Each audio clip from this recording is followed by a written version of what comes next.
Sejarah dari tahu Sumedang ini berasal dari kreativitas yang dimiliki oleh imigran Cina Ong Kino dan istrinya yang menjadi perintis untuk memproduksi tahu di Sumedang. Yang awalnya dibuat dari kedelai lurik yang mirip telur puyuh. Melalui generasi Ong Bongkeng yang terus melanjutkan usaha yang diwariskan dari kedua orang tuanya hingga akhir hayatnya di usia 92 tahun.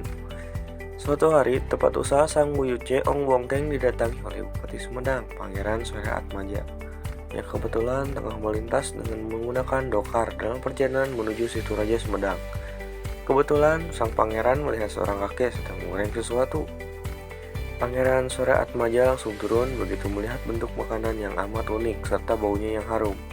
Sang bupati Pangeran Soeharto Atmaja kemudian bertanya pada sang kakek, "Kamu sedang menggoreng apa?" dalam bahasa Indonesianya. Sang kakek berusaha menjawab sebisa dan menjelaskan bahwa makanan yang ia goreng berasal dari tahu. Karena penasaran, sang bupati langsung mencicip satu. Tahu Sumedang digemari oleh penduduk Sumedang, yang aslinya adalah tahu Ong Bongkeng atau sekarang dikenal dengan tahu Sumedang. Ibu Siti Robiah. Ibu boleh bertanya, kapan ya berdirinya pabrik ini? Ya, kapan berdirinya? Tanggal berapa? Tahun berapa gitu? Udah lama, udah 10 tahun. Oh, udah lama ya. Kalau boleh tahu cara pembuatannya seperti apa aja ya? Ya. Kacangnya kan direbus. Ya.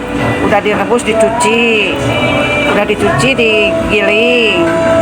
Udah digiling, terus direbus. Ya. Terus digoreng aja gitu ya? Itu dicetak dulu. Oh, dicetak. Lalu digoreng ya? Digoreng, dikeretan. Iya. Itu digoreng. Kalau boleh tahu resep ini turun-temurun dari keluarga atau ibu dapat sendiri? Keluarga. Dari keluarga. Itu mertua. Dari keluarga ya, mertua. Penjualan untuk tahu ini perharinya bisa mencapai target berapa ya kalau boleh tahu? Apanya kacangnya gitu. Penjualan untuk tahunya? Penjualannya Ya, perharinya. perharinya. Apanya? Ya, perharinya bisa mencapai berapa wadah kah atau berapa ya? Itu banyak, kadang-kadang 3.000, 4.000. Banyak juga ya. Terus untuk biaya ini cukup besar ya? Biaya peralatan ya yang kayak gitu. Kacang teh 2.800.000. 2 juta lebih ya? 2.800.000. Sama minyak kadang-kadang 3 juta. Kadang-kadang 3 juta ya. Untuk cara pemasarannya Ibu gimana ya? Lewat online kah atau ke pasar-pasar? Pasar sendiri, Oh, ke pasar-pasar. jualan sendiri. Jual sendiri. Dari kapan? Udah lama ya? Udah lama. Kadang-kadang udah 10 tahun lebih. 10 tahun. 10 tahun. Oh. Selama menjadi memproduksi tahu ada kendala-kendala gitu, Bu? Kendala-kendala gitu.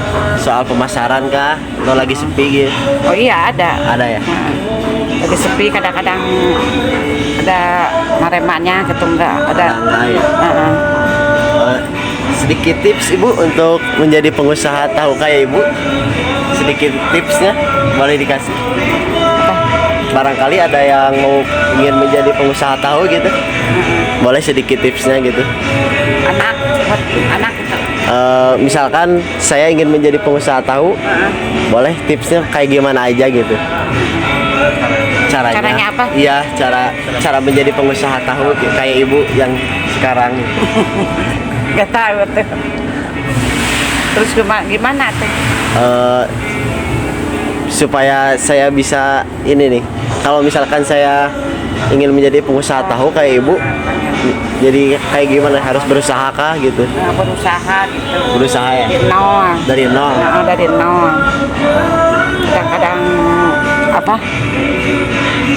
Gitu di nol ya. Dari nol ya? Mungkin segitu Ibu. Cukup sekian dari saya. Makasih banyak. Saya ke pabrik tahu, ternyata prosesnya itu cukup sederhana. Dengan kacang kedelai direbus terlebih dahulu sampai halus, lalu dimasukkan ke dalam mesin untuk digiling kembali hingga halus lagi, lalu dimasukkan ke dalam air yang mendidih atau direbus. Nah, setelah direbus itu kita terus diaduk selama pengerjaan itu, terus diaduk hingga benar-benar hancur ke dalamnya. Setelah itu dimasukkan ke dalam cetakan kotak menggunakan tangan, langsung saja dimasukkan lagi. Setelah itu dipres lagi untuk mendapatkan hasil yang cukup bagus dari perseginya. Dan itu langsung dipotong menggunakan kain.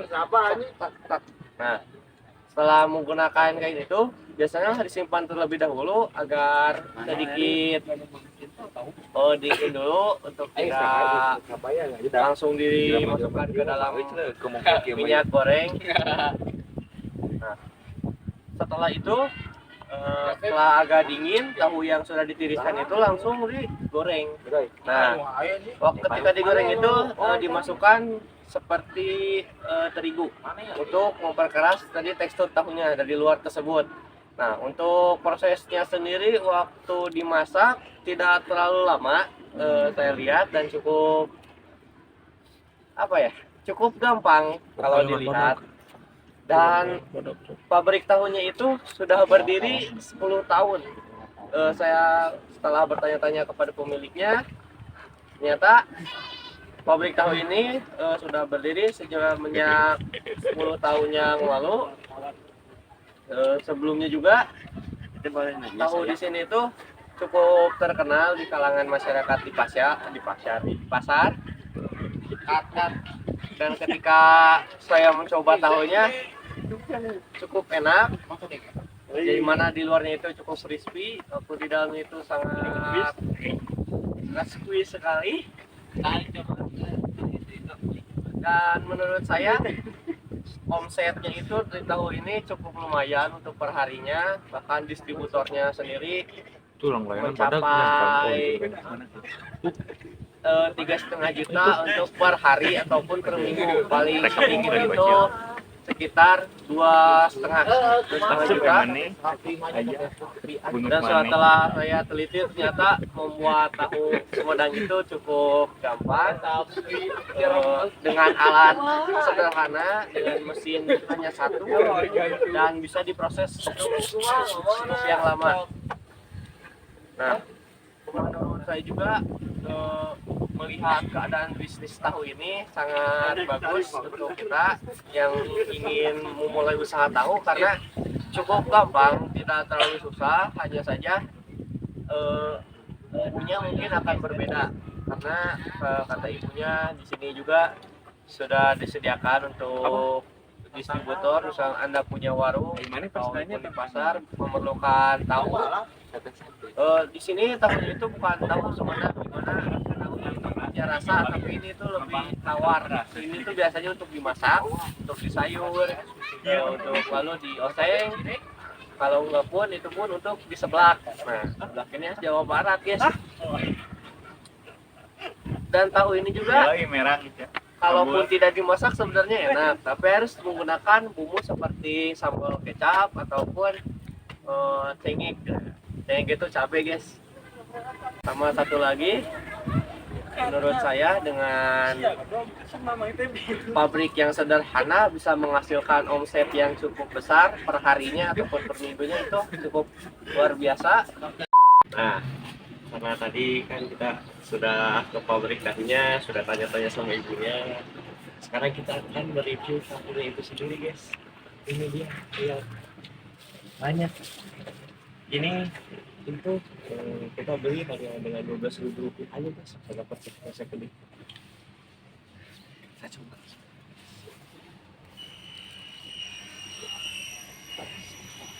Oh, masih panas ya. Tekstur ya. Ya. Kita coba.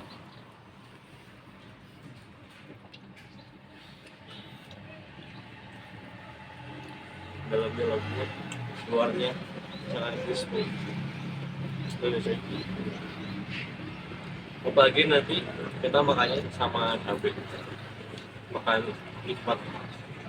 Bisa juga jadi nasi ataupun jadi topping sebelah. Untuk rasanya 8/10 karena kita juga tahu gimana tadi prosesnya, pembuatannya semuanya. Eh, Menurut saya cukup enak. Dengan harga 12.000 bisa dapat satu kresek gede seperti ini, itu cukup worth it. Nah, sekian dari saya bersama kelompok saya. Oh iya, pabrik tahunya ini ada di Jalan Sayang, masuk ke dalam gang. Tempat juga ada sama depan pakas rambut. Cukup dari kelompok saya. Akhirnya di sini.